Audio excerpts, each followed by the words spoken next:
मी जेव्हा हे ठरवलं ना की घरात गणपती चित्रपट करूया, त्या आपल्या आजूबाजूचे जे थोडे एक्सपर्ट्स आहेत किंवा जे माझे मित्र आहेत जे अनेक वर्ष या इंडस्ट्रीमध्ये काम करतात, मोस्टली मला सगळ्यांनी सांगितलं की हा चित्रपट करू नकोस. तर माझं असं होतं का, गणपतीवरती इतकी गाणी आलेली आहेत पण त्याच्या गणपतीला विषयाला घेऊन कोणीच चित्रपट बनवलेला नाहीये. सो आम्ही असंच लिहायला घेतलं आणि माझ्या अनुभवातनं त्याच्या अनुभवातनं तर 2018 मध्ये 7 वर्षापूर्वी त्याची सुरुवात झाली. बरेच अडथळे आले. पिक्चर जेव्हा लोक बघतात तेव्हा त्यांना आपली इंडस्ट्री फार ग्लॅमरस वाटते, पण त्याच्या पाठी किती मेहनत करावी लागते. आणि मी जरी कॅप्टन ऑफ द शिप असलो किंवा मी प्रोड्युसर जरी असलो तरी माझ्या पाठी एक हजारो लोक असतात ज्यांच्या मेहनतीमुळे तो चित्रपट जो आता आहे तो दिसतो.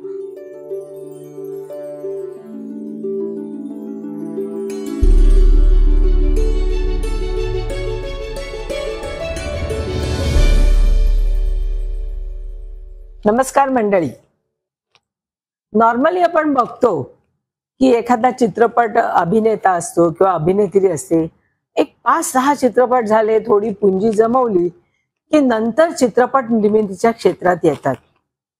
परंतु आज एका अशा तरुणाची मी तुम्हाला ओळख करून देणार आहे की ज्याने बघाल तर अगदी हिरो दिसतोय तो, परंतु चित्रपटात अभिनय करण्यापेक्षा त्याने निर्मिती क्षेत्रात येण्याचं प्रथम ठरवलं. लक्षात येते का कोणाबद्दल बोलतोय?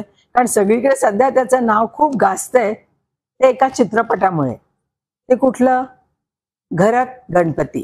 तर त्याचा निर्माता आणि दिग्दर्शक नवज्योत बांदिवडेकर आज आलेला आहे, तर त्याच्याशी आपण गप्पा मारूया. हॅलो नवज्योत, तुझं स्वागत आहे. थँक्यू. हे यश आता जे तुला मिळालंय, ही जी काळी बाहुली मिळाली, तर काय तुला वाटतंय? आय थिंक देवाचाच आशीर्वाद आहे आणि घरात गणपतीवरती लोकांनी इतकं प्रेम दाखवलंय तर त्याची एक काय बोलतात एक पाठीवरती शाबाशी म्हणून ही फिल्मफेअरची ट्रॉफी मला मिळाली.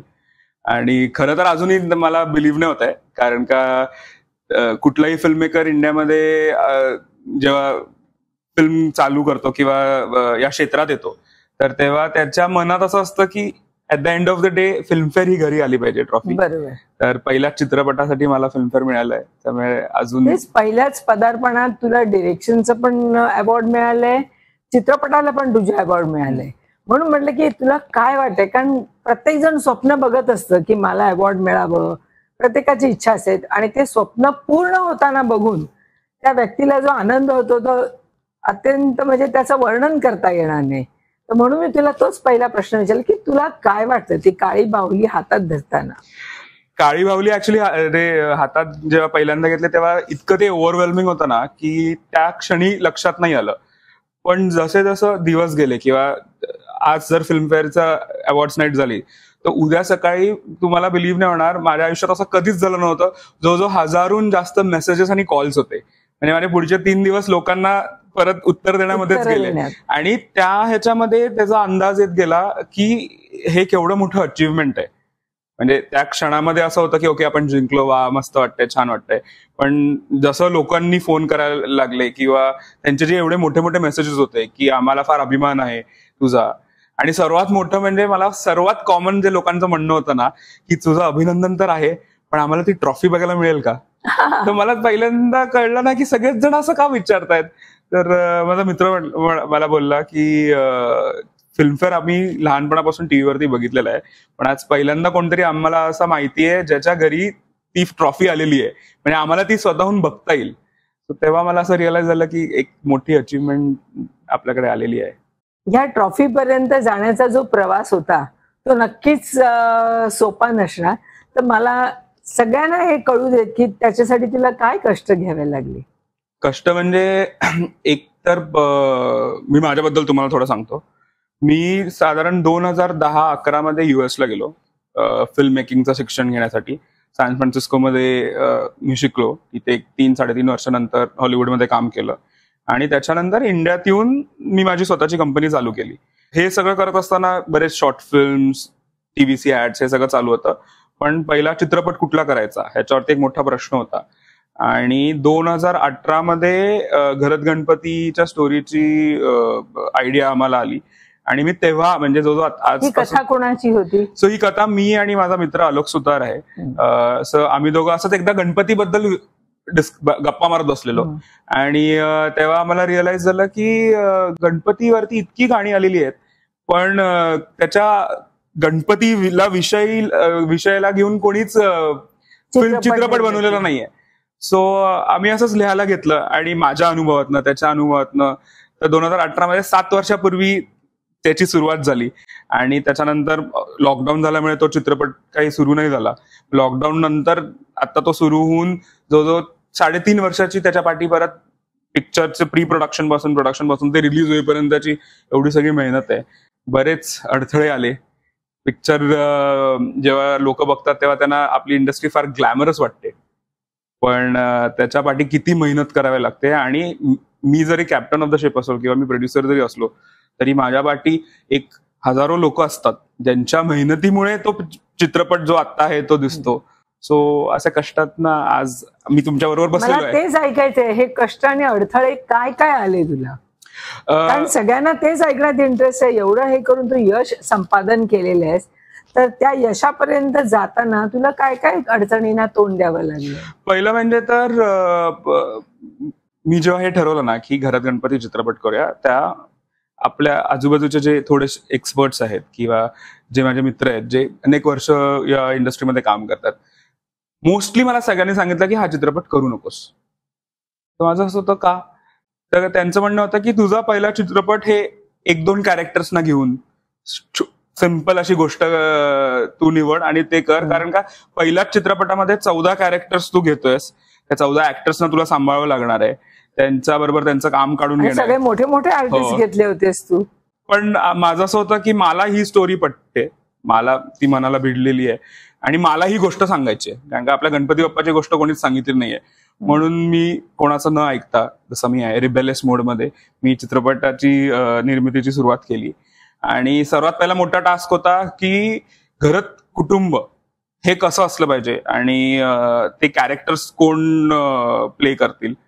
सो तेव्हा रोहन मापुसकर जे आपले कास्टिंग डिरेक्टर आहेत, तर मी रोहनला फोन केलेला आणि त्याला मी म्हटलं की असं असं आहे आणि मला 14 ऍक्टर्स हवेत.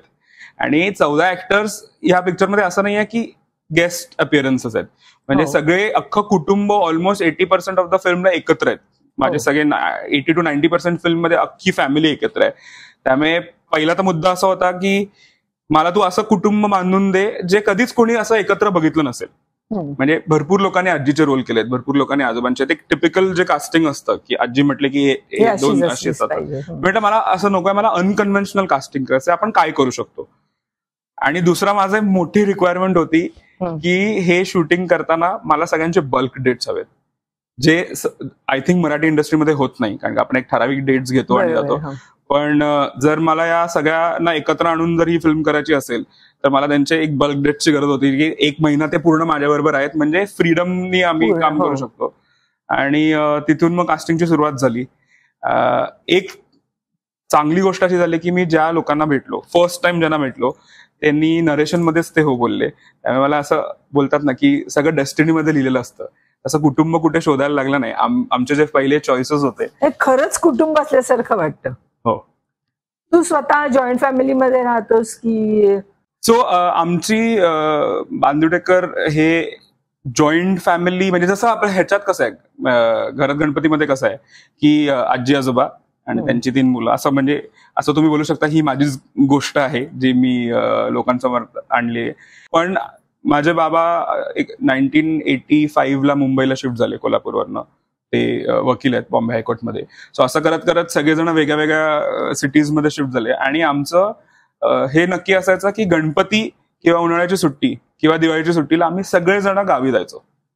तो एक काळ होता, म्हणजे मलाही आठवतं की आम्ही सुट्टी असली की सगळे गावी जायचो आणि सगळी चुलत भावंड वगैरे सगळी एकत्र यायचो. पण आता थोडंसं असं झालंय की सगळ्यांना एखादंच मूल असतं, त्यामुळे चुलत भावंड मावस भावंड अशी राहिलीच नाहीत. त्यांना ही नातीच माहिती नाहीत मुलांना आता. त्यामुळे मामाच्या गावी जाणं किंवा आजोळी जाणं हे राहिलेलं नाही. आणि आता गाव हे सुद्धा गावासारखं राहिलेलं नाहीये. तुला असं वाटतं का की आता गेलं तर पूर्वी जसं लहानपणी आपण गावी जायचो तसं वातावरण असतं का? आता मला असं वाटत नाही की त्या आधीसारखं राहिलंय, कारण का आय मीन हेच एक कारण होतं घरात गणपती हा चित्रपट करण्याचं. कारण का मी जे लहान असताना अनुभवलंय की एकत्र कुटुंब म्हणजे एकत्र येणं आणि पूर्ण फॅमिली बरोबर एकाच घरात राहणं, मग तेव्हाची लहानपणीची ती मजा मस्ती किंवा घरात होणारे हेवे दावे, हे जे सगळं मी एक माझ्या जनरेशनने, आय थिंक ही लास्ट जनरेशन असेल ज्यांनी हे सगळं अनुभवलंय. आणि आता आपले सगळे फॅमिलीज न्यूक्लिअर फॅमिलीज होत चाललेत, त्यामुळे त्यांना जॉईंट फॅमिली किंवा एकत्र कुटुंबाची जी मजा आहे ती लोकांना म्हणजे नवीन पिढीला माहिती नाहीये. सो हा एक छोटासा प्रयत्न होता की या पिक्चर मधनं लोकांना एकत्र कुटुंबाची गंमत त्यांच्या समोर यावी.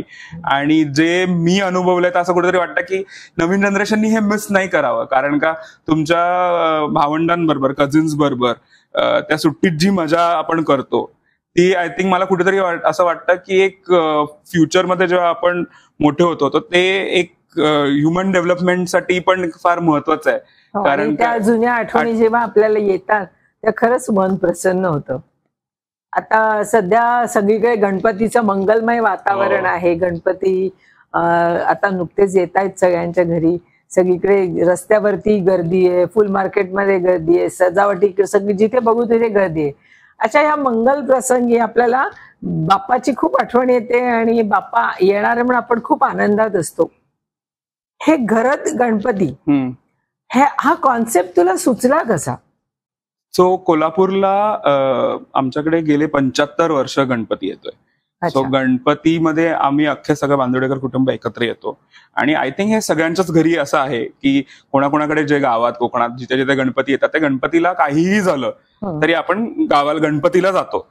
तर मला असं वाटतं कुठेतरी हा माझा अनुभव आहे. आणि कोकणातल्या लोकांना तर स्पेशली शिमगा आणि गणपती हे सगळ्यांना जायचंच असतं. दुनिया इकडची तिकडे झाली तरी, दुनिया इकडची तिकडे काही होऊ दे, तुमच्यावर काही आपल्याकडे घरी पण कोणी पाहुणे येतात, आपले नातेवाईक असतात, सगळ्यांना गणपतीला जायचंच असतं गावाला.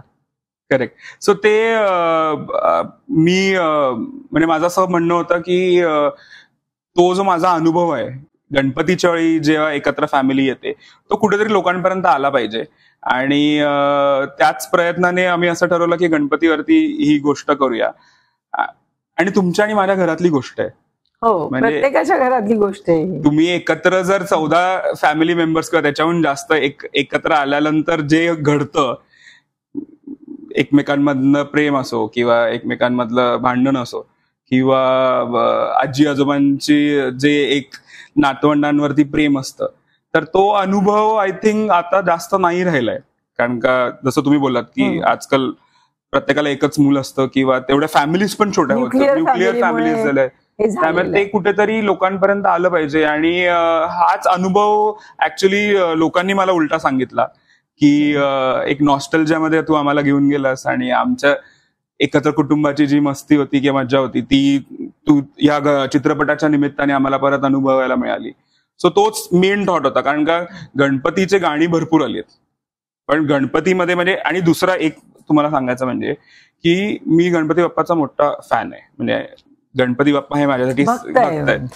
फॅन आणि भक्त म्हणजे तर त्याच्यामध्ये हे जे आपलं इतकं सुंदर कल्चर आहे की गणपतीचं आगमन कसं असतं, मग गौर कसे आणल्या जातात, मग गौरीचं आगमन असतं, गौरीचं नैवेद्य असतो. सो हे आपल्या सगळ्या ज्या परंपरा आहेत तर ते कुठेतरी असं मला वाटत होतं की एका पिक्चरमधनं नवीन पिढीला कळावं आणि ते पुढे त्यांनी कंटिन्यू करावं. कारण का फिल्म हे असं माध्यम आहे ज्याच्यातनं एकदा तुम्ही चांगली गोष्ट केलीत आणि ती आयुष्यभरासाठी छापली जाते. सो कुठेतरी लोकांना पुढे म्हणजे नवीन जी पिढी येईल पुढच्या नव्या पिढीला 20-25 वर्षांनी, तर त्यांना एक बघून कळेल की आपलं कल्चर काय आणि ते आम्ही कसं पुढे नेलं पाहिजे. मला असं वाटतं की असे चित्रपट ऑस्कर साठी खरे गेले पाहिजेत. जसा तो एक माधुरीचा चित्रपट होता हम आपके है कौन, तो असे चित्रपट खरे गेले पाहिजेत आणि लोकांना, परदेशातल्या लोकांना आपली संस्कृती काय हे कळलं पाहिजे. याच्याऐवजी जे चित्रपट जातात ते इंडियामध्ये किती दारिद्र्य आहे, रस्त्यातून हत्ती जातात, अशा अनेक त्यांच्या कल्पना आहेत की इंडिया म्हणजे मागासलेले आहे. पण प्रत्यक्षात तसं नाहीये. तर मला असं वाटतं की सरकारने सुद्धा याच्यात लक्ष घालावं आणि चित्रपट निवडताना असे निवडावे की आपली संस्कृती लोकांना कळायला पाहिजे. आता घरात गणपती ह्या मागच्या वर्षी ऑस्करच्या शॉर्टलिस्टमध्ये होता, टॉप 5 मध्ये कन्सिडरेशन मध्ये होता की कुठली फिल्म जाईल. आता ज्युरीनी एक वेगळा चित्रपट निवडला आणि ते त्यांचे कारण असतील, पण मला कुठेतरी वाटत होतं, असं तुम्ही बोललात की घरात गणपतीला चांगला चान्स आहे ऑस्करला इंडियाला रिप्रेझेंट करायला, कारण का एक पॉझिटिव्ह नोट वरती आपण आपलं कल्चर दाखवतोय. आणि युएस मध्ये पण मी असताना मी हेच ऐकलंय की अरे आपके यहाँ पे तो फिल्म में सिर्फ पॉवर्टी ही रहते, म्हणजे जे आपण लोकांना फिल्म मधनं दाखवतो तर इंटरनॅशनली लोकांना असं वाटतं की इंडियाची इमेज तीच आहे. हो. आणि मग ती इमेज का नाही आपण बदलावी? जर माझ्या हातात आता पॉवर आहे तर मी भले हा मिडल क्लास फॅमिलीवाला एक जी स्टोरी जरी असेल तरी तिला रिच आणि लार्जर दॅन लाईफ का नाही दाखवावी? का आपल्याला संस्कृती आपली दाखवतोय आपण. त्यामुळे तो तेच, म्हणजे मी तुमच्याबरोबर पूर्ण अग्री करतो की होपफुली पुढे जाऊन अशी ज्युरी येईल की जी इंडियाचं पॉझिटिव्ह साईड पण दाखवणं गरजेचं आहे. आणि आपलं कल्चर इतकं सुंदर आहे, जेवढं लोकांना आता हळूहळू कळतंय. म्हणजे आता जर तुम्ही बघितलं ग्लोबल लेवलवरती इंडियाची वाहवाच होतीये, प्रत्येक फॅशन असो किंवा फिल्म्स असो काही असो. तर मग आता बस झालं की तुम्ही गरिबी आणि पॉवर्टी आणि बायकांवरती अत्याचारावरती फक्त इंडियाला दाखवणं बंद झालं पाहिजे. नवज्योत, सगळ्यात पहिल्यांदा हा प्रश्न आहे की तू चित्रपट क्षेत्राकडे कसा काय आलास? तू शिक्षण कशात घेतलंयस? सो मी रुईयामध्ये होतो. बहुतेक पहिल्यांदाच लोकांना कळणार आहे तुमच्याकडनं की मी मास्टर्स इन बायोकेमिस्ट्री आहे. सो मी रुईयात मास्टर्स केलं. पण रुईया, जसं तुम्हाला माहिती आहे, हे कॉलेज कल्चरल ऍक्टिव्हिटीसाठी फार फेमस आहे. सो मी जेव्हा सायन्स जरी शिकत होतो तरी मी कॉन्स्टंट नाटक असो, नाट्यवाले असो, डान्स कॉम्पिटिशन असो, so me at the end कल्चरचा हेड होतो. आणि कुठेतरी म्हणजे माझ्या आईचं असं सारखं म्हणणं होतं की कशाला तू सायन्स करतोयस, तू आर्ट्स वगैरे मध्ये जा. पण मला सायन्सचं पण फार आवड होती. पण हे करत असताना जेव्हा बाकीच्या ऍक्टिव्हिटीज मध्ये मी भाग घ्यायला लागलो तेव्हा मला असं रिअलाइज झालं की मला ह्याच्यात काहीतरी करायचंय. आणि रुईयामध्ये असताना एक गोष्ट मी अजून शिकलो की एक ऑर्गनायझेशनल स्किल्स जे असतात, की जर नाटक बसवायचं असेल तर ते नाटक उभं कसं राहिलं पाहिजे, किंवा एखादा इव्हेंट करायचा असेल तर तो कसा मॅनेज करता आला पाहिजे. तर मला असं वाटत होतं की मला बिहाइंड द सीन काहीतरी शिकायचंय. आणि मी असंच एकदा घरी आई बाबांना सांगितलं की मला काय 9 to 5 जॉब वगैरे नाही करायचंय. तर ते म्हणले तुला करायचं काय मग? आणि आमच्याकडे सगळे फॅमिली ऑफ लॉयर्स आहेत, सो कोणीही या क्षेत्रात नाहीयेत. तर मला असं वाटत होतं की बाबा बोलतील की नाही तुझं आता झालं की आता तू लॉच कर आणि मला जॉईन कर. तर त्यांनी मला असं विचारलं की तुला काय करायचंय? तर मी म्हटलं मला असं वाटतं मला फिल्म मेकिंग शिकायचंय, म्हणजे मला शिकू दे. मॅम, तुमच्याकडचा जो गणपती आहे ती एक चांदीची मूर्ती आहे. मग तुम्ही पहिल्यापासून चांदीची मूर्ती आणायचा का आधी शाडूची मूर्ती असायची? नाही, आधी आमच्याकडे शाडूची मूर्ती होती, परंतु जे मूर्तिकार होते ते वारले. मग पर्यावरणाच्या अंडर आपण एवढं पाहतो आणि समोर समुद्रात जेव्हा मूर्तींचं विसर्जन होतं तर दुसऱ्या दिवशी काठ्याने त्या मूर्ती ढकलल्या जातात आणि ते वाईट वाटायचं खूप बघताना. तेव्हा असं ठरवलं की आपण आता याची मूर्ती परमनंट मूर्ती ठेवूया, विसर्जनाचं नको. म्हणून आम्ही आता त्या वर्षीपासून चांदीची मूर्ती करून घेतली, 21 किलोची भरलेली अशी पूर्ण भरीव मूर्ती. आणि त्याची पूजा करतो आणि सुपारीची पूजा करून सुपारीचं विसर्जन करतो. अच्छा, म्हणजे पर्यावरणाचा तोल पण सांभाळला जातो, आपल्या भावनाही जपल्या जातात की त्याच्या मागची भूमिका आहे. मग ती मूर्ती तुम्ही नंतर विसर्जनानंतर देवाऱ्यात ठेवतात का ती अशी कुठे दुसरीकडे ठेवतात? तुला दाखवते, चला.